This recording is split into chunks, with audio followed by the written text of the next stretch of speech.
Paz y bendiciones a todos. Espero que en estos días en los que estamos avanzando hacia la próxima festividad del Señor, el Señor haya estado ministrando vuestros corazones con todas las palabras que le hemos estado poniendo aquí en el canal, palabras que, como decimos con frecuencia, tienen poder para edificar nuestras vidas. Y aquí estamos con la próxima enseñanza, la próxima instrucción mientras avanzamos el camino hacia la plenitud. Para ello vamos a comenzar en la historia, como siempre hacemos, en Éxodo capítulo 16. Vamos a estar analizando hoy la experiencia de el maná y las codornices en el desierto. Acompáñenme. Toda la comunidad israelita partió de Elim y llegó al desierto de Sin, que está entre Elim y el Sinaí. Esto ocurrió a los 15 días del mes segundo, contados a partir de su salida de Egipto. Allí en el desierto, toda la comunidad murmuró contra Moisés y Aarón. Como quisiéramos que el Señor nos hubiera quitado la vida en Egipto, les decían los israelitas. Allá nos sentábamos en torno a las ollas de carne y comíamos pan hasta saciarnos. Ustedes nos han traído a este desierto para matar de hambre a toda la comunidad. Entonces el Señor le dijo a Moisés: voy a hacer que les llueva pan del cielo. El pueblo deberá salir todos los días a recoger su ración diaria. Voy a ponerlos a prueba para ver si cumplen o no mis instrucciones. El día sexto recogerán una doble porción y todo esto lo dejarán preparado. Moisés y Aarón les dijeron a todos los israelitas: esta tarde sabrán que fue el Señor quien los sacó de Egipto, y mañana por la mañana verán la gloria del Señor. Ya Él sabe que ustedes andan murmurando contra Él. Nosotros no somos nadie para que ustedes murmuren contra nosotros. Y añadió Moisés: esta tarde el Señor les dará a comer carne y mañana los saciará de pan, pues ya los oyó murmurar contra Él. ¿Por qué? ¿Quiénes somos nosotros? Ustedes no están murmurando contra nosotros, sino contra el Señor. Luego se dirigió Moisés a Aarón: dile a toda la comunidad israelita que se acerque al Señor, pues los ha oído murmurar contra Él. Mientras Aarón hablaba con toda la comunidad israelita, volvieron la mirada hacia el desierto y vieron que la gloria del Señor se hacía presente en una nube. El Señor habló con Moisés y le dijo: han llegado a mis oídos las murmuraciones de los israelitas. Diles que antes de que caiga la noche comerán carne y que mañana por la mañana se hartarán de pan. Así sabrán que yo soy el Señor su Dios. Esa misma tarde el campamento se llenó de codornices y por la mañana una capa de rocío rodeaba el campamento. Al desaparecer el rocío, sobre el desierto quedaron unos copos muy finos, semejantes a la escarcha que cae sobre la tierra. Como los israelitas no sabían lo que era, al verlo se preguntaban unos a otros: ¿y esto qué es? Moisés les respondió: es el pan que el Señor les da para comer. Y estas son las órdenes que el Señor me ha dado. Recoja cada uno de ustedes la cantidad que necesite para toda la familia, calculando 2 litros por persona. Así lo hicieron los israelitas. Algunos recogieron mucho, otros recogieron poco, pero cuando lo midieron por litros, ni al que recogió mucho le sobraba, ni al que recogió poco le faltaba. Cada uno recogió la cantidad necesaria. Entonces Moisés les dijo: nadie debe guardar nada para el día siguiente. Hubo algunos que no le hicieron caso a Moisés y guardaron algo para el día siguiente, pero lo guardado se llenó de gusanos y comenzó a apestar. Entonces Moisés se enojó contra ellos. Todas las mañanas cada uno recogía la cantidad que necesitaba, porque se derretía en cuanto calentaba el sol. Pero el día sexto recogieron el doble, es decir, 4 litros por persona. Así que los jefes de la comunidad fueron a informar de esto a Moisés. Esto es lo que el Señor ha ordenado, les contestó. Mañana sábado es día de reposo consagrado al Señor. Así que cuezan lo que tengan que cocer y hiervan lo que tengan que hervir. Lo que sobre, apártenlo y guárdenlo para mañana. Los israelitas cumplieron las órdenes de Moisés y guardaron para el día siguiente lo que les sobró, y no se pudrió ni se agusanó. Cómanlo hoy sábado, les dijo Moisés, que es el día de reposo consagrado al Señor. Hoy no encontrarán nada en el campo. Deben recogerlo durante 6 días, porque el día séptimo, que es sábado, no encontrarán nada. Algunos israelitas salieron a recogerlo el día séptimo, pero no encontraron nada. Así que el Señor le dijo a Moisés: ¿hasta cuándo seguirán desobedeciendo mis leyes y mandamientos? Tomen en cuenta que yo, el Señor, les he dado el sábado. Por eso en el día sexto le doy pan para 2 días. El día séptimo nadie debe salir, todos deben quedarse donde estén. Fue así como los israelitas descansaron el día séptimo y llamaron al pan maná. Era blanco como la semilla de cilantro y dulce como las tortas con miel. Israel había partido de la experiencia refrescante de Elim y llegan ahora al desierto de Sin. El transitar por un desierto no es nada fácil, así que Israel reaccionó a aquellas condiciones difíciles. ¿Cómo lo hizo? Esta vez comenzaron a murmurar contra sus líderes. Comenzaron expresando un deseo terrible. ¿Cómo quisiéramos que el Señor nos hubiera quitado la vida en Egipto?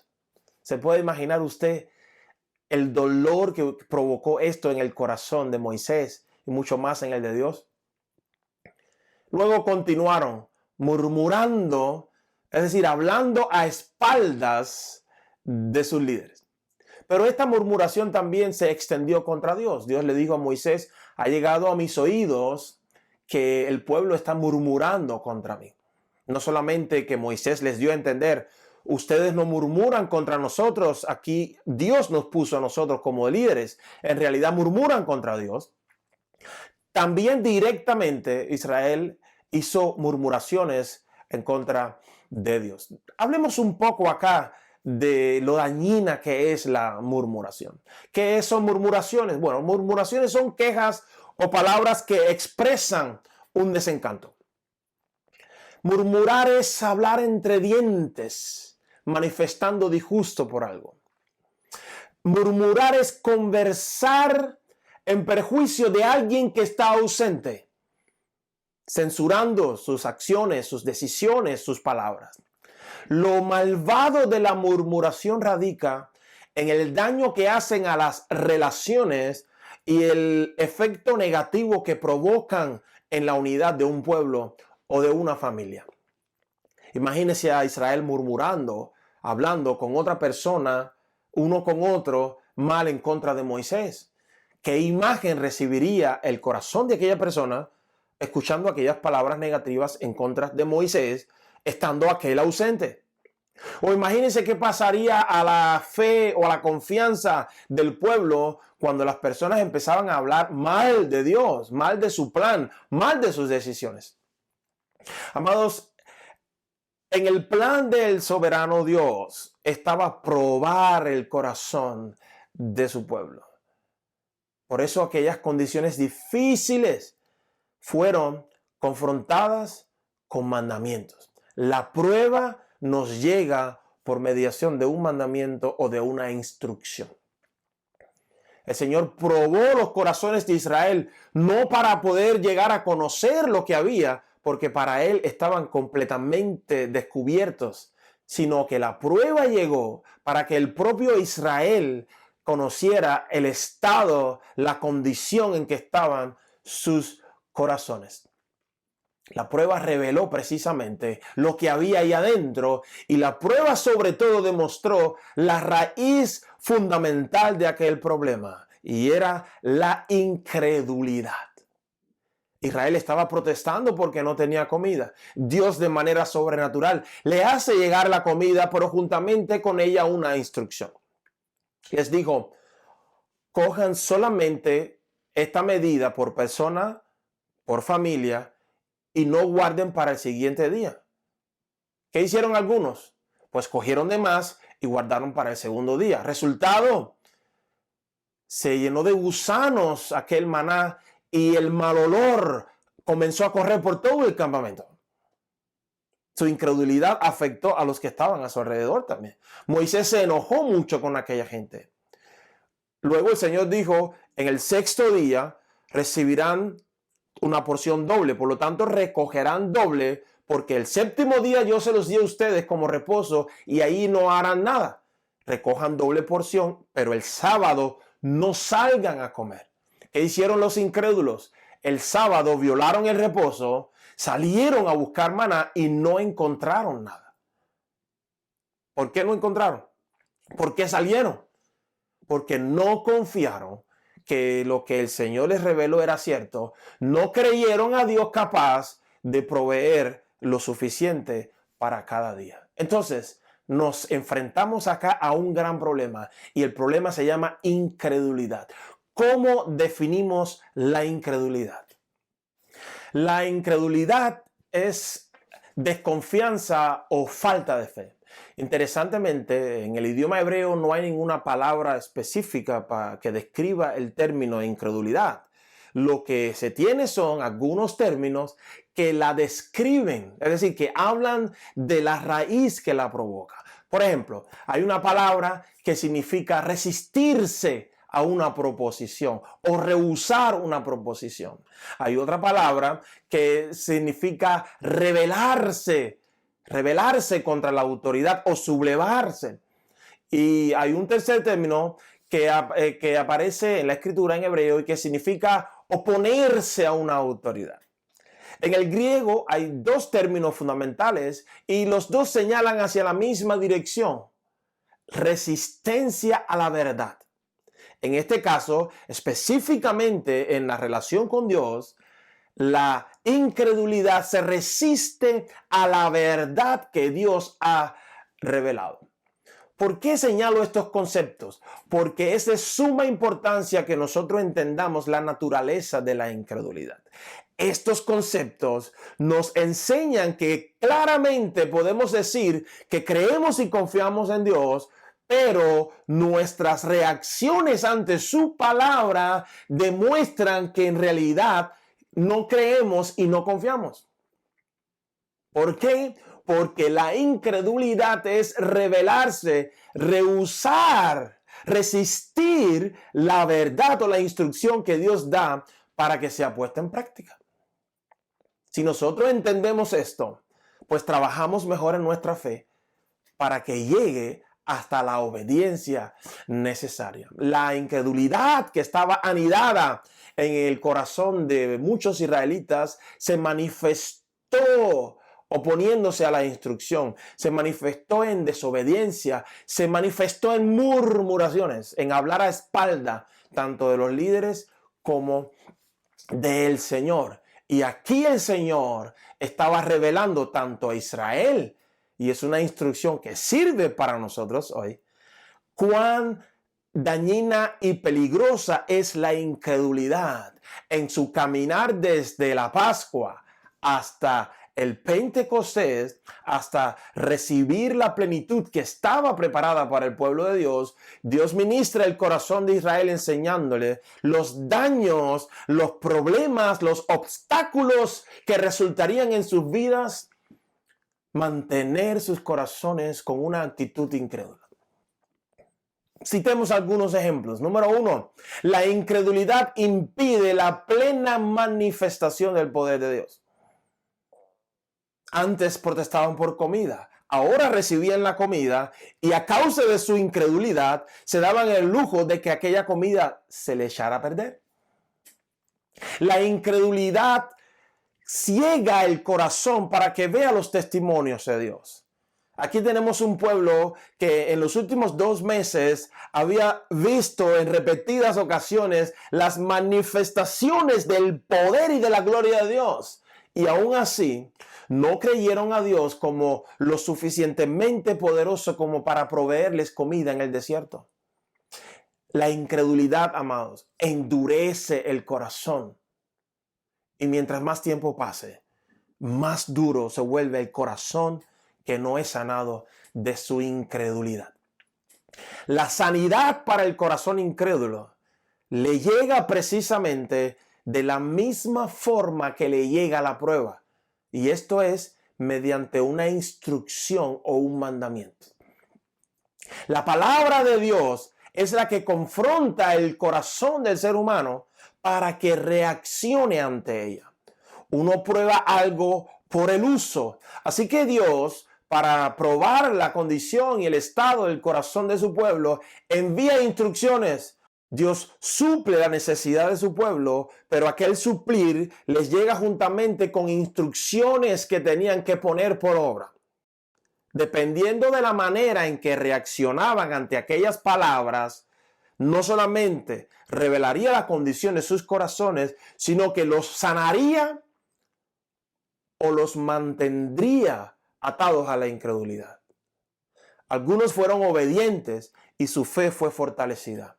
Otros fueron desobedientes y sus corazones se quedaron encerrados en la incredulidad y en sus malas consecuencias. Así sucederá en la vida de todo ser humano. Dios envía su palabra porque Dios quiere sanar nuestros corazones, pero hemos de reaccionar ante ella. Si desobedecemos, afirmamos la incredulidad y dañamos la fe. Pero si obedecemos, nuestros corazones se fortalecen en la fe y son sanados de la incredulidad. Entremos ahora en nuestra aplicación mesiánica. Para ella vamos a analizar una porción que está en Juan capítulo 20, versículos del 24 hasta el 31. Tomás, al que apodaban el gemelo y que era uno de los 12, no estaba con los discípulos cuando llegó Jesús. Así que los otros discípulos le dijeron: hemos visto al Señor.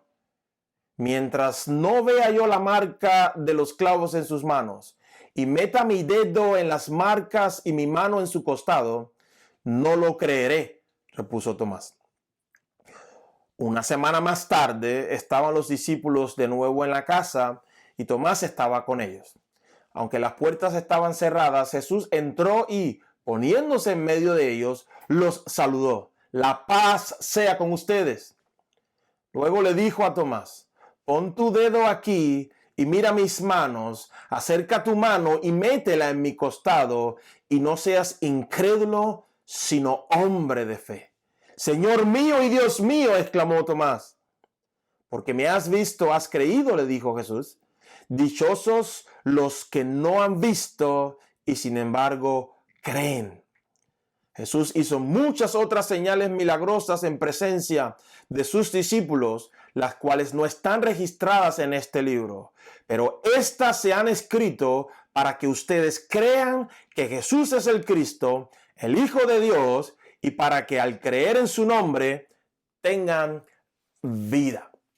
Otros de los discípulos de Jesús habían estado en la aparición del Señor anteriormente, pero Tomás no estuvo en aquella experiencia. Así que sus hermanos de fe, con quienes Tomás tenía varias experiencias en su caminar con el Mesías, llegan y le avisan, le confirman, le dan testimonio. Hemos visto al Señor, sí ha resucitado. Sin embargo, ante aquellos testimonios, Tomás reacciona con incredulidad y les dice: hasta que yo no vea la marca de los clavos y meta mis dedos, y hasta que yo no introduzca mi mano en su costado, no creeré. 8 días más tarde, el Señor se aparece nuevamente a sus discípulos y en esta ocasión Tomás sí estaba. El Señor confrontó la incredulidad de Tomás y él exclamó: Señor mío y Dios mío. Y luego la instrucción: porque me has visto, ahora crees. Bienaventurados, benditos, dichosos aquellos que sin ver creen. Aleluya. Aquellos 8 días entre el testimonio de los discípulos y la aparición de Jesús, sus condiscípulos, sus hermanos, lo pasaron llenos de gozo, de alegría, confirmados en su fe, porque habían visto y habían comprobado que el Señor cumplió ciertamente con su palabra. Sin embargo, Tomás pasó aquellos 8 días amargado, triste, confundido, con temores, llenos de dudas, porque no quiso creer en el testimonio que aquellos siervos de Dios le habían dado. Vemos entonces que el Mesías, en el mismo periodo, en el mismo tiempo, entre la Pascua y el Pentecostés, confrontó a sus discípulos con el tema de la incredulidad. El Señor le dijo a Tomás: no seas incrédulo, sino sé un hombre de fe. mostrándole, enseñándole la bendición de caminar con Dios, fortalecidos y basados en la fe. La incredulidad se aferra, amados, a lo que parece improbable, se aferra a lo que parece imposible y lo hace para poder sostenerse en nuestras vidas. La incredulidad quiere permanecer en nosotros y para ello hace que el corazón se aleje de Dios. La incredulidad quiere engañar al corazón diciéndole, no podemos creer en lo que dice la palabra de Dios hasta que no veamos su confirmación con nuestros ojos. En realidad es una excusa porque el corazón del incrédulo, dice la Escritura, está ciego a las realidades de Dios. El corazón incrédulo considera locura la revelación de Dios y la palabra de la cruz. Así que es una excusa. La incredulidad a quien más afecta es al mismo incrédulo. La Escritura cuenta en otro pasaje cómo Jesús en su propia tierra no realizó muchos milagros a causa de la incredulidad de sus conciudadanos. Amados, ¿qué quiere advertirnos a nosotros el Señor hoy acerca de la incredulidad? Para nuestra aplicación espiritual y práctica, vamos a revisar un pasaje que está en Hebreos capítulo 3 y vamos a leer a partir del versículo 7. Por eso, como dice el Espíritu Santo, si ustedes oyen hoy su voz, no endurezcan el corazón como sucedió en la rebelión, en aquel día de prueba en el desierto.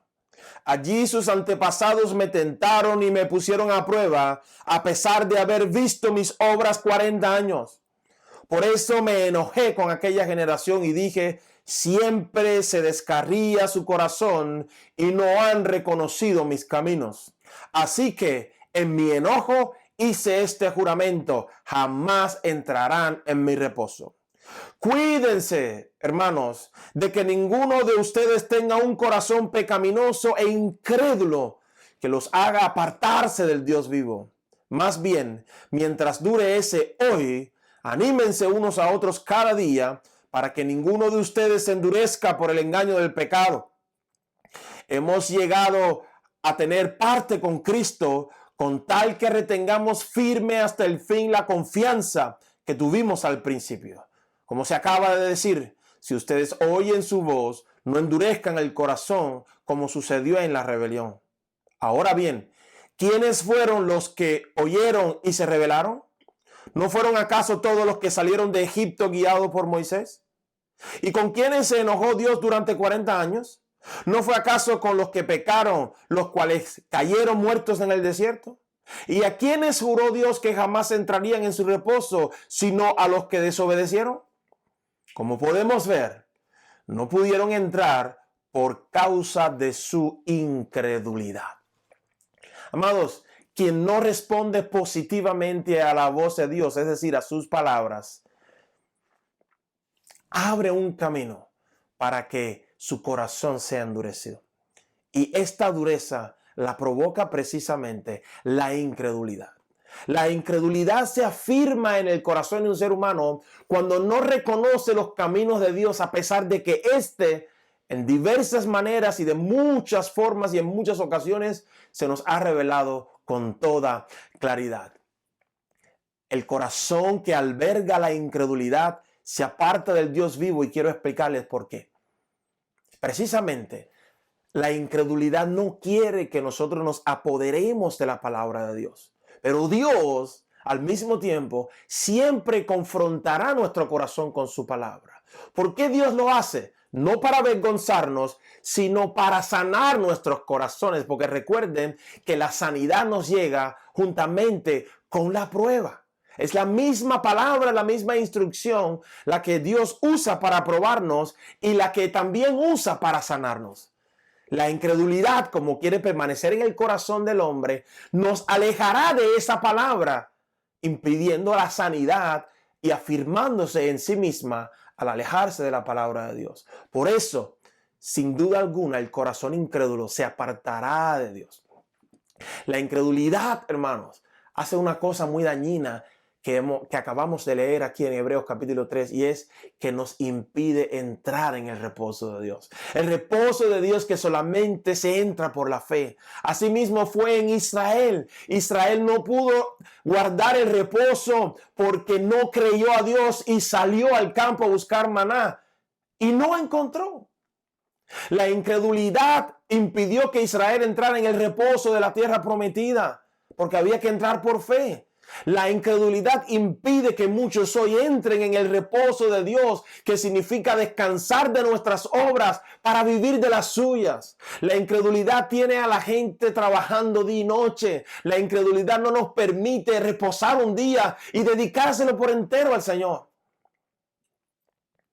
Porque solamente mediante la fe es que el ser humano puede entrar en el reposo de Dios. Pero hoy, ese hoy todavía está vigente para ti y para mí, amado mío.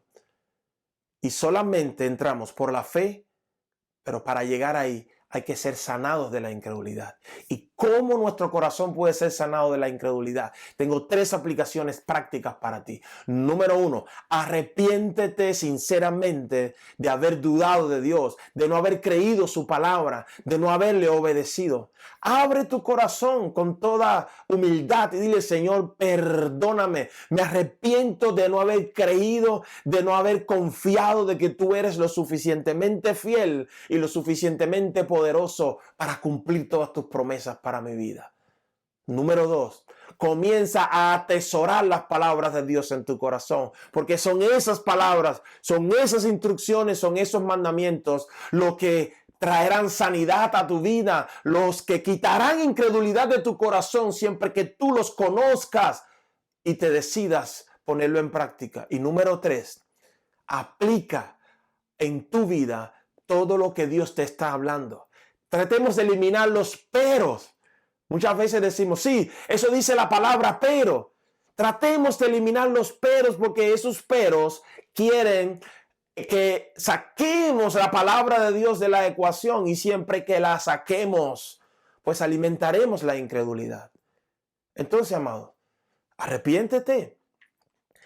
Comienza a atesorar la palabra de Dios en tu corazón y comienza a ponerla en práctica para que tu corazón y el mío lleguen preparados a la plenitud del Espíritu que Dios tiene reservada para los que creen en Él, para los que confían en Él, en la fiesta de Pentecostés. El Señor le dijo a sus discípulos: esperen, no se muevan hasta que descienda la promesa del Padre. Ellos fueron obedientes y recibieron la plenitud. Los que no obedecieron se perdieron aquella experiencia. Entraron más tarde. Amados, que ningún corazón incrédulo nos impida a nosotros hoy que nuestros corazones se preparen para recibir la plenitud que Dios tiene reservada para nosotros dentro de no muchos días. El Señor te bendiga y te guarde. El Señor haga resplandecer su rostro sobre ti y tenga de ti misericordia. El Señor te mire con agrado y ponga en ti su paz. Y esa paz de Dios que guarda tu corazón y tu pensamiento en Cristo Jesús te mueva siempre a la obediencia en fe en Cristo Jesús, Señor nuestro. Amén y amén. Shalom.